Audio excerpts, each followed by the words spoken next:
Hey there everyone, my name is Nathan and I'm the owner here at Minnesota Mobile Guide. If you're not already familiar with us, we're a business based here in the US state of Minnesota, but we assist clients from all over the world with all sorts of different issues and services on their smartphones and tablets and other mobile devices. Now, one of the services that our clients most frequently ask us to perform is the SIM unlocking of a device in order to be used with a different carrier other than the one that originally sold it. By default, most mobile devices are going to come with some sort of lock that restricts them to only being used on the original carrier, and they have to undergo some sort of unlock process in order to be used with a different carrier or network. Now, here with us today, we happen to have a Samsung Galaxy S9.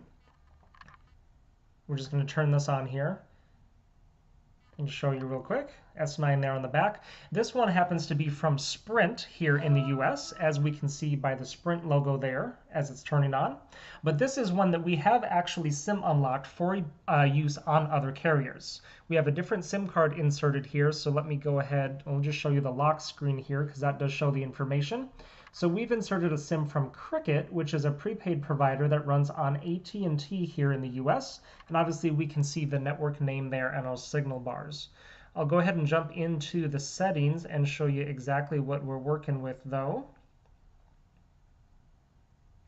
So under the software information page, we can not only see all of the G960U indicators, which is obviously shows it to be an S9, but then we can also see here under the service provider, all of the SPRs indicates that it is originally a Sprint device. Sometimes with newer Samsung devices, it's kind of difficult to tell which carrier they're originally from because they all look exactly the same. They have the exact same model number. There's so much on them that is universal now.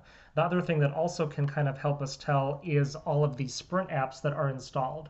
So we've got the Sprint launcher there, and then up there in the corner, we have another couple Sprint applications that come installed.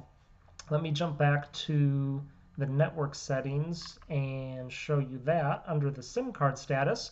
So here we can see, definitely confirm that we are running on Cricket's network here and connected to LTE. So we've got our signal bars up there. So this device has been fully SIM unlocked from Sprint and is able to be used on other carriers. I should also mention this does also apply to the Galaxy S9 Plus, since they're basically the same device identically, just with different size screens and batteries. So if you have a Sprint Galaxy S9 or S9 Plus and would like to get it SIM unlocked for use on a different carrier, we would love to help you out with that, so go ahead and get in touch with us. All of our contact information will be right down in the video description, and I'll also put a slide at the end of the video here that has all the info there as well. Make sure to check out all the other videos that we have on our channel while you're here. We offer a lot of different services for a lot of different devices, and I'm sure you'll find something there that could be interesting. Make sure to hit the subscribe button while you're here also to be notified of all the new videos and services that we're constantly adding, just like this one. Y para todos los hispanohablantes, nosotros también hablamos español, así que ustedes nos pueden contactar sin duda. Thanks for watching, everyone, and have a great day.